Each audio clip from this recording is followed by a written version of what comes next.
mu xiifal Israël. te mu sonal Israël. waaw. waaye ñooñu tremblement de terre sax yàlla nañ ko am. nañ ko Israël si boppam de. waaw waaw moom. bon na yàlla xaaj suuf soosu surxal leen. dugal leen alag leen.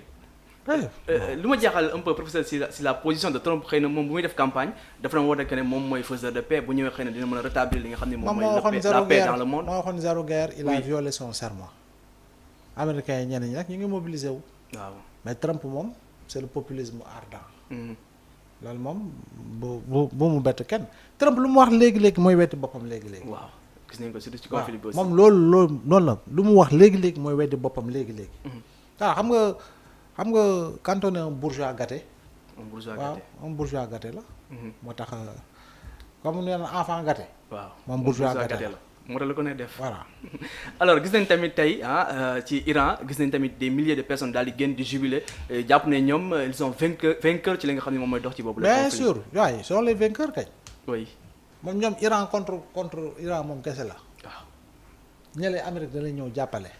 bombardier daw plus de ñaata kilomètres. waaw 37 heures de vol bu ñu ko xaymaa. oui waaw daw loolu pour ñoom jàppale Israël bombarder ay sites. Israël moom na continuer nañ ko bàyyiwoon ak moom rek kon bokk bu ñu demee ba Trump di insister sur le cessez-le-feu et tout ça mais c'est une victoire de l'Iran. waaw c'est une victoire de l'Iran. ah oui. c'est une victoire de l'Iran.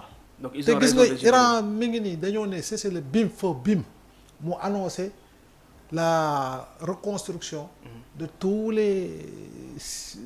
toutes les infrastructures touchées. oui waaw loolu dafa wane dëggantaan doole boo xam ne dañ see ànd. oui donc bu leen neexee nañu jubilé nañu pétard. loolu mooy di dëgg. am nañ droit jubilé actuellement. waaw dañu ñu am victoire mais tamit lii est-ce que tamit mënul mettre ñu taxaw seetlu ci Israël li muy def actuellement ci bande de Gaza jëm tamit profité ci occasion pour mën a intéressé wul leen du ñuy rey ay jullit lañu ay palestiniens lañu majoritairement.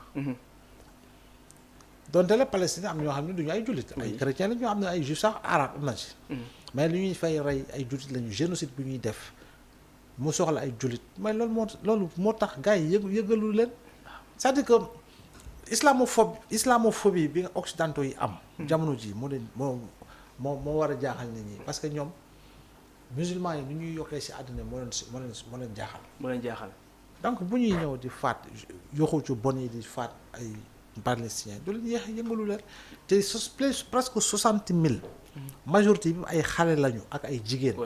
ay jigéen ñu biir. ay jigéen ay màgget lu ñu gën a rey ñoom lañuy rey. kaay leen jël lekk bu ñëwee ñu tëj dóoreen ay mitrailleuse. waaw mu nekk lu doy waar. loolu moom la Israël di def.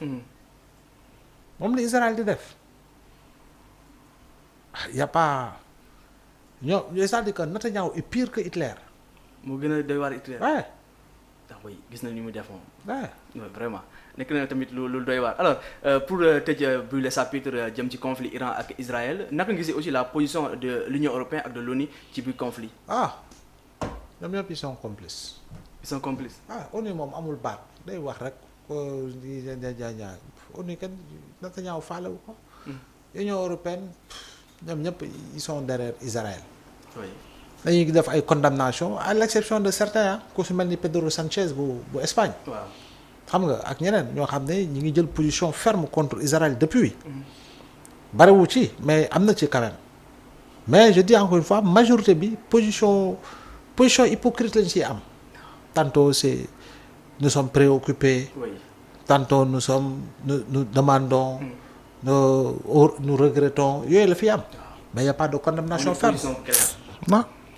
alors loolu mooy conflit bi nga xam ne actuellement moo ngi dox diggante Iran ak Israël da ngeen démb déjà le président des États-Unis Donald Trump daal nay annoncé li nga xam ne ni moom mooy le cessez-le-feu alors dañuy ñëw tamit ci li nga xam ne ni soxal na wàllum actualité nationale xam ne actuellement li nga xam ne moom mooy rapport budgétaire trimestriel daal nañ koy publier démb ci altine bi donc nag loolu nag daal di am ginnaaw bi nga xam ne ni nit ñi ñu ngi doon wala ñenn ñi ñu ngi doon ñaaw li nga xam ne moom mooy retard bi am ci boobule publication. Après un certain retard, donc le ministre des Finances et du Budget a finalement publié ces 2 rapports trimestriels le lundi 23 juin 2025.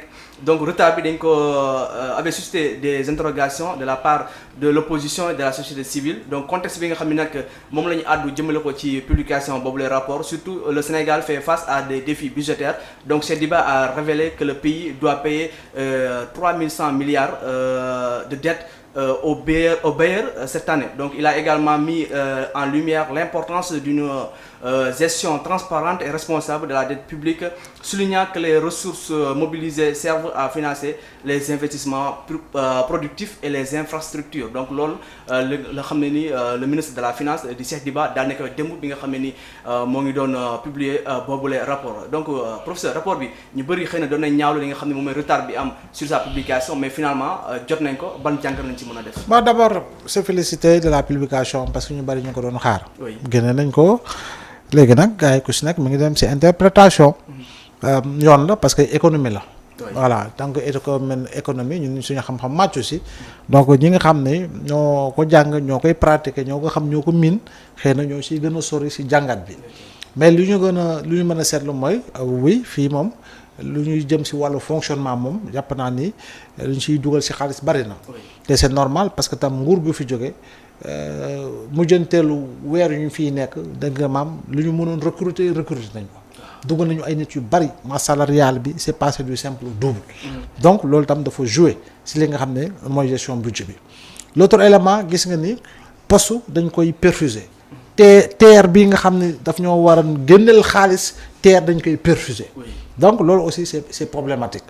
Au-delà des fonctionnaires, ce sont les agents de l'État. Il y a les agents de l'État parce que fonctionnaires yi matuñu 200 000. Mais boo leen boole agent de l'État yeeg ñëpp ñu siy boole contrat yi kay spéciaux yeeg yu demee noonu c'est près de presque 442 000 personnes. yoo xam ne effectivement donc pour te dire kon charge yi dafay gën a yokk. léegi nag si lu jëm si wàllu l'impôt bi fiscalité bi am na loo xam ne vraiment am na bon qualitatif.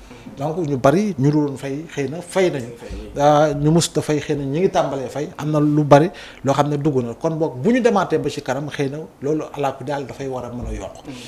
léegi nag li si xam ne mooy di investissement yi gis nañu ni itam am na loo xam ne def nañ ko te luñ si yokk tamit baax na léegi après reste à communiquer sur li nga xam mooy l'orientation de ces investissements si lan ak lan lu dugg beneen bi mooy. wàllu bor bi daf ñoo lëjal daf ñoo sonal gis nga ko at mi rek presque 4000 milliards war nga ko fay si bor donc service de la dette la maanaam l'intérêt yi nga xam ne dafay tegu si bor bi daanaka lañ say fay dafa jéggi dayoo léegi nag man lenn rek moom la si jaaxal mooy li ñu wax si ndox bi la xaw ma 19 milliards xaw ma 16 milliards waaw loolu jéggi na dayoo xaw ma nag lan moo ko waral xëy na ay factures yu cumulé la xaw ma ak yu demee noonu xëy na ñi si war a àddu bu ñu si àddoo dina gën a leeral parce que am na yoo xam ne il faut communiquer il ne s'agit pas seulement de publier waaye ñi nga xam ne ñooy ŋànk structures yi xam xaalis nekk trésor xool nekk ministère des finances et du budget nekk si yenn direction yi ak yu demee noonu dafay baax ñu war a gën a communiquer ministères yi et véritablement les services selon les secteurs aussi dañoo war di génn di war a mën a communiquer ak Sénégalais sur des questions centrales loolu ça permet de lutter contre la désinformation